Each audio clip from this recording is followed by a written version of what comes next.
ஐயா வணக்கங்க ஐயா. மணி சார் வணக்கம். வணக்கம் வணக்கம் ஐயா. இன்னைக்கு ஒரு அற்புதமான ஒரு சப்ஜெக்ட் ஐயா.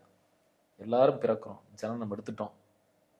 நம்மளோட ஆன்மா இந்த பிறவியில இதை தேடுதுங்க ஐயா. பயணம் என்ன?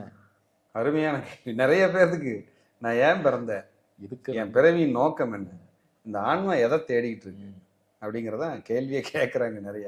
அதுக்குதான் இந்த கண்டென்ட்டே கொண்டு வந்தேன் இன்னைக்கு. ஆன்மா எதை தேடுகிறது இந்த பிறவியில? நம்ம ஆன்மா ஆத்மகாரகன் ஆன்மா எதை தேடுகிறதுன்னு வச்சுக்குவோம். உங்க ஜாதகத்துல இதுக்கான விதிகளை சொல்லிடுறேன்.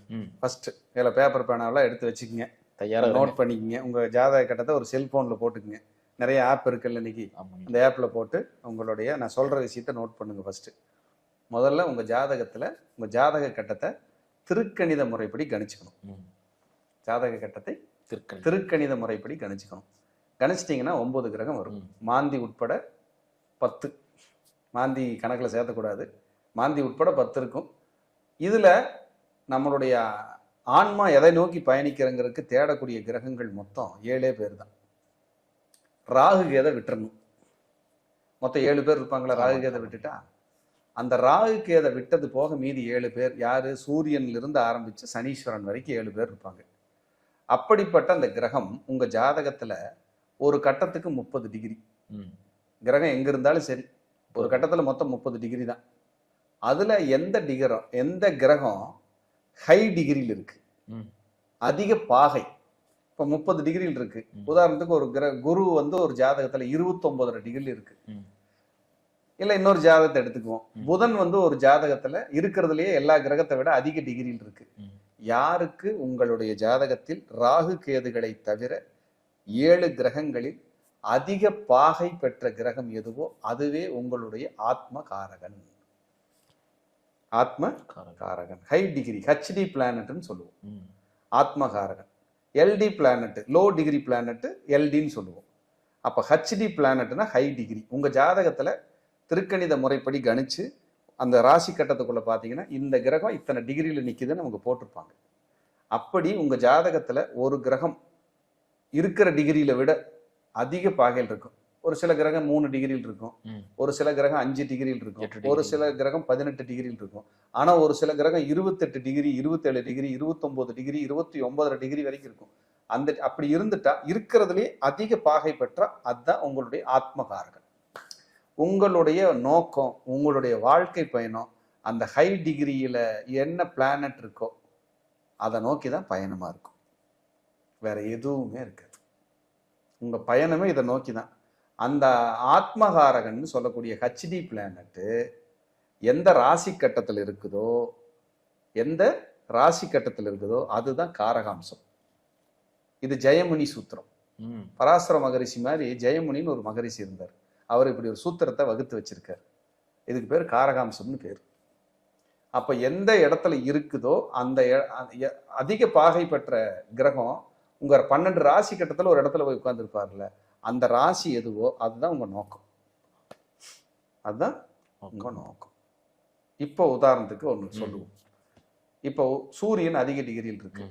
இவர் எதை தேடி ஓடிட்டு இருப்பார் இந்த பிறவியில? எனக்கு மரியாதை கொடு, என் தலைமை பொறுப்பு எனக்கு வேணும், கௌரவம் எனக்கு தேவை, கோயில் கட்டணும், ட்ரஸ்ட் ஆரம்பிக்கணும், நல்லது செய்யணும், கர்மங்கள், ஆண் வாரிசு வேணும், தலைமை பொறுப்பில் இருக்கணும், நான் எப்பவுமே என்னை மதிக்கத்தக்க நபராக அந்த பூமியில வாழணும், எல்லாரும் என்னை புகழணும், என்னை பார்த்தா கையெடுத்து கும்பிடணும், நான் போனாலே எந்திரிச்சு நிற்கணும். இதெல்லாம் தான் இவரோட நோக்கமா இருக்கும்.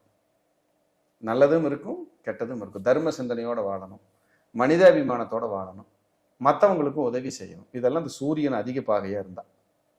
சந்திரன் அதிக பாகையா இருந்தா பாசத்துக்காக ஏங்கிட்டே இருப்பார் இந்த பிறவியில. நீங்க நான் கூட பழகிறேன்னா, என் ஃப்ரெண்டு எனக்கு சந்திரன் அதிக பாகையா இருந்துச்சுன்னா, மணி சார் என்னைய ஃபோன்ல கூப்பிடணும், பேசணும், சார் நல்லா இருக்கீங்களான்னு கேட்கணும். நான் நேராக பார்க்கும்போது, சார் சாப்பிட்டீங்களா சார், நீங்க வேற ஏதாவது சாப்பிட்றீங்களா சார், நான் வேணா உங்களை கார்ல டிராப் பண்ணிட்டுமா சார், நான் வேணா போய் டீ வாங்கிட்டு வரட்டுமா சார், இப்படி அந்த பாசத்தை அதிகமாக ஏங்க வைக்கிறோம். பெண்ணாக இருந்தாலும் ஆணாக இருந்தாலும் தாய் பாசத்தை ஏங்கி ஏங்கி அந்த சந்திரனுக்கு உண்டானது. இவங்களுக்கு அதிகமாக டிராவல் பண்றதுக்கு பிடிக்கும். நான் நிறைய சுத்தணும் சார், ஊர் சுத்தணும், டிராவல் பண்ணணும், நல்லா சாப்பிடணும். இந்த பிறவியில் இந்த பிறப்பு தான் அப்படின்னு ஒரு பாட்டே இருக்குதுல்ல, சாப்பிட்றதுக்கு தான் பிறந்திருக்காங்க. ரசிச்சு ருசிச்சு சாப்பிடன்னு ஒரு பாட்டே இருக்குல்ல. இந்த சந்திரன் இதை செய்யுது. பயணம் பண்ணிக்கிட்டே இருக்கும், அழகை ரசிச்சுக்கிட்டே இருக்கும். இதுதான் இவங்களோட நோக்கம். செவ்வாய் அப்படின்னா தைரியம், வீரம், பராக்கிரமம். ஆர்டர் போடுற இடத்துல இருக்கும், ஒபே பண்ணாது. அதை செய் இதை செய் அப்படி பண்ணு, என் தலைமையில தான் கும்பாபிஷேகங்கும், நான் சொல்றவன் தான் இங்க நிக்கணுங்கும், நான் சொல்ற ஆளுக்கு ஓட்டு போடுங்க, நான் சொல்ற பொருளை வாங்கி சாப்பிடுங்க. ஹோட்டலுக்கு போனா கூட உங்களுக்கு ஹை டிகிரி பிளானட்டா இருந்தா என் சகோதரன் முக்கியம், என் தங்கச்சி முக்கியம், என் அக்கா முக்கியங்கும். வீடு கட்டிடணும், சூப்பரா வாழ்ந்துடணும், அந்த வீடு கோட்டை மாதிரி கட்டி வாழணும். இந்த ஆன்மா இதைத்தான் தேடிட்டு இருக்கும், வேற எதை தேடி ஓடாது. அடுத்தது புதன் ஹை டிகிரியா இருக்கு. இன்டெலிஜென்ட், நாலேஜ், ஜோதிட அறிவு, நிறைய நாலேஜ் சேர்த்துக்கிட்டே இருக்கும், அறிவை தேடிக்கிட்டே இருக்கும். இவங்களுக்கு நைட் ஆனால் தூங்குறதுக்கு முன்னாடி கொஞ்சம் நேரம் படிச்சுட்டு எழுதி வச்சுட்டு ரிசர்ச் பண்ணி ஆராய்ச்சி பண்ணலின்னா தூக்கம் வராது. அப்படி ஒரு ஆனந்தமான ஒரு அற்புதமான ஒரு இதை தாய்மாமனுடைய பாசம், நண்பர்களை மதிப்பது, சகோதர சகோதரிகளுக்கு நன்மை செய்வது, அந்த 3ஆம் இடத்தோடது டாக்குமெண்ட்டு, எழுத்து, இதுல எல்லாம் ரொம்ப ஆர்வமா இருக்கிறது. எப்போ பார்த்தாலும் ஒரு காலி மனை வாங்கி ஒரு லேண்டை வாங்கி ஒரு டாக்குமெண்ட் பண்ணிகிட்டே இருக்கும். அந்த இடத்த வாங்கி போடு, இந்த இடத்த வாங்கி போடு, இந்த டாக்குமெண்ட்டை பாரு. சும்மாவாவது 10 ஏக்கரை விளம்பரம் வந்துச்சுன்னா என்ன ரேட்னு கேளு, இப்போ நான் எதையாவது வாங்கி ஆகணுமே என்ன ரேட்னு கேளு அப்படிங்கிறதெல்லாம் இந்த புதன் தான். இதை தேடி தான் ஓடிட்டு இருக்கும். வீடு கட்டணும், இடம் வாங்கணும், காரு வாங்கணும், வாடகை வருமானம் பண்ணிக்கணும், பெரிய ஆளாக இருக்கணும், லேண்டாக கிடக்கணும், தோட்டமாக கிடக்கணும், நம்மளை பார்த்தா மதிக்கணுங்கிற இந்த ஆன்மா அதை தேடி ஓடிட்டு இருக்கும். குரு அதிக பாகையில் இருக்குன்னு வைங்க. இவங்களுக்கு பிரதானம் இந்த வாழ்க்கை பணம் தான். பொருளாதாரம் எனக்கு நல்லா இருக்கணும், நான் யாருக்கிட்டே கையேந்தாத வாழ்க்கை கிடைக்கணும், எனக்கு இந்த காசு பணம் வந்தால் தான் நான் வெற்றி அடைவேன், இது இருந்தால் தான் எனக்கு நிம்மதியாக இருக்கும், இது இருந்தால் தான் திருப்தியாக இருக்கும், இல்லைன்னா நான் திருப்தி அடையவே மாட்டேன். தங்கம், நகை, இதெல்லாம் எனக்கு வேணும். எப்பவுமே ஒரு கோயில் ட்ரஸ்டியாக இருக்கணும், ஊர் தலைவராக இருக்கணும், 4 பேர்த்துக்கு நல்லது செய்யணும், நான் வழிகாட்டியாக இருக்கணும், மருத்துவத்தை பற்றி தெரிஞ்சுக்கணும், குழந்தைங்க மேலே பாசமாக இருக்கணும், குழந்தைகளுக்கு ஒரு பெரிய அசட்டை உருவாக்கி கொடுத்துட்டு தான் அந்த பூமியிலிருந்து போகணும், எனக்கு பின்னாடி இவங்க தான் அந்த நிர்வாகத்தை பார்க்கணும். இதெல்லாம் குருவோட வேலை. அடுத்தது சுக்கிரன் வந்துடுது. சுக்கிரன் வந்துட்டா லௌகீக வாழ்க்கை, என்ஜாய்மெண்ட், போடு டூர், 4 லட்சம் போடு பேக்கேஜ், டூர் போ, அங்கே போ, இங்கே போ, நல்லா தூங்கி எந்திரி, நல்ல ருசியை சாப்பிடு, வகை வகையாக சாப்பிடு, நல்ல கார் வாங்கிக்கோ, எல்லாத்துக்கும் உதவி செய், எல்லாத்துக்கும் தானம் தர்மம் பண்ணு, நம்மளும் காசு பணத்தோட வாழ்வோம், வெள்ளம் மங்காமல் வாழ்ந்துட்டு போயிடுவோம், அப்படி தெம்பா வாழ்ந்துட்டு போயிடுவோம். இதெல்லாம் இந்த கிரகத்தோட வேலை. சுக்கிரன் ஆணா இருந்தால் மனைவி தான் உலகம், மனைவி பற்றியே யோசிச்சுட்டு மனைவி குடும்பத்துக்கு அதை எதாவது செஞ்சுட்டு அப்படி வாழக்கூடிய வாழ்க்கையை இந்த கொடுத்துருவார். அடுத்து சனி, தியாக மனப்பான்மை. எப்படி தியாகத்தோட வாழுவார், எல்லாத்துக்கும் உதவி செய்வார், எளிமையா இருப்பார், தியாகத்தோட வாழணும்னு நினைப்பார், இல்லாதவங்களுக்கு அள்ளி கொடுக்கணும்னு நினைப்பார், சோசியல் சர்வீஸ் பண்ணிட்டு அதுல சொசைட்டி அந்தஸ்து வாங்கணும், ஒரு ஹார்ட் ஒர்க்னு சொல்லலாம், ஒரு ஆர்வலர், சமூக ஆர்வலர், ஹார்ட் ஒர்க் அப்படின்னு சொல்லலாம். ஆர்வலரும் சொல்லலாம், ஹார்ட் ஒர்க்கையும் சொல்லலாம். இது ரெண்டுமே மிங்கிலாக தான் வாழ்ந்துட்டு இருப்பாரு. அப்புறம் நிறைய ஏழைகளுக்கு இல்லாதவங்களுக்கு கொடுக்கறது, ட்ரஸ்ட் ஆரம்பிக்கிறது, ஒரு ஆசிரமங்கள் ஆரம்பிக்கிறது, அதில் நம்ம கொண்டு போய் பெரிய லெவலில் பண்ணுறது, இதெல்லாம் தான் சார் நோக்கமாக இருக்கும்.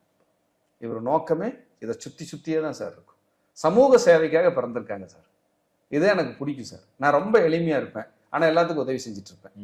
என்கிட்ட 500 ரூபா பணம் இருக்குது, 100 ரூபாய்க்கு ஒரு கோயிலுக்கு எண்ணெய் வாங்கி கொடுப்பேன், நெய் வாங்கி கொடுப்பேன், இல்லாதவங்களுக்கு ஒரு 50 ரூபாய்க்கு சாப்பாடு வாங்கி கொடுப்பேன். இந்த குணத்தோட தான் இவங்க வாழ முடியும். அப்போ இந்த ஆன்மா எதை நோக்கி பயணத்தில் சுத்துதுன்னு பாருங்க. ராகுகேதுக்கு இல்லை, வராது. ஜெயமணி சூத்திரத்தில் ராகுகேதுக்கு இடமே கொடுக்கல. ஆனால் இந்த 7 கிரகங்களுக்கும் இப்படி ஒரு இடம் கொடுத்துருக்காங்க, இப்படித்தான் இருக்காங்க. அப்படிங்கிறதுல எந்த மாற்றமும் இல்லை. உங்க ஆன்மா இதை தேடித்தான் ஓடிக்கொண்டிருக்கும், இதுல எந்த மாற்றமும் இல்லை. என்னமே சரி, அப்ப இதுக்கு ஏதாவது தீர்வு சார்? ஒன்றும் இல்லை. உங்களுக்கு பெஸ்ட் ஃப்ரெண்டா ஹை டிகிரி பிளானட்டோட அதிதேவதைகள், அந்த தெய்வ வழிபாடு உங்களுக்கு பெஸ்ட் ஃப்ரெண்டா வேலை செய்யும், உங்களை காப்பாத்திக்கிட்டே இருக்கும். எங்க போனீங்கன்னாலும் உங்களுக்கு உறுதுணையா இருக்கும். உதாரணத்துக்கு ஒருத்தர் குரு வந்து ஹை டிகிரியில் இருக்குன்னு வச்சுக்கோங்க, நேர சித்தர்கள், ஜீவசமாதி, மகா பெரியவர், ராகவேந்திரர், இந்த மாதிரி ஆச்சார அனுஷ்டானமான தெய்வங்களை எல்லாம் கும்பிடுங்க, சைவ தெய்வங்களையே கும்பிடுங்க, இதெல்லாம் உங்களுக்கு கை கொடுக்கும். புதன் வந்து உங்களுக்கு ஹை டிகிரியா இருக்கு, நேராக போய் புதன்னா பெருமாளை பிடிச்சிக்குங்க. உங்களுக்கு ஹை டிகிரி புதன் வந்துருச்சுன்னா நேராக திருப்பதி ஓடிடுங்க. சார் நான் இந்த ராசி போகக்கூடாதுங்கிறாங்க சார், அதெல்லாம் எனக்கு தெரியாது, போகலாம். இந்த புதன் ஹை டிகிரியா இருந்தால் பெருமாளை பிடிங்க, போய் கும்பிட்டு வாங்க, நல்லது நடக்கலன்னா கேளுங்க, கண்டிப்பாக நடக்கும் சார். அதுக்கு தானே சார் சூட்சமங்களை வகுத்து கொடுத்துருக்காங்க கண்டிப்பா. முன்னோர்கள். இது நான் கண்டுபிடிக்கல, எனக்கெல்லாம் இது தெரியாது. எனக்கு இதெல்லாம் தெரியாது. குருமார்கள் கிட்ட கத்துக்கிட்டேன். நிறைய படிக்கிறோம், நிறைய ரிசர்ச் பண்றோம். அது மூலியமா கிடைக்கிறத நான் மக்களுக்கு கொடுக்குறேன். கண்டிப்பா. நிறைய பேர்த்துக்கு என்கிட்ட ஜாதகம் பார்க்கறதுக்கு வர முடியாம கூட இருக்கலாம். வச்சுக்குங்க, கும்பிடுங்க, நல்லா இருங்க, அவ்வளவுதான் நான் சொல்றேன் அப்படிங்கிறது என்னுடைய கருத்து. அதே போல இந்த ஹெச்டி பிளானட்டை போட்டோவாவோ டிபியாவோ அதனோட பொருள்களையோ பக்கத்துல வச்சுக்கிட்டீங்கன்னா உங்களுக்கு யோகத்தை கொடுக்கும். குறியீடுகள் அது. குறியீடுகள் உங்களை ஆன்மாதத்தை நோக்கி தான் போகும் ம். அப்படிங்கிற ஒரு நல்ல விஷயத்தை சொல்லி மீண்டும் ஒரு நல்ல பதிவில் சந்திக்கலாம். நன்றி, வணக்கம், வாழ்க வளர்க.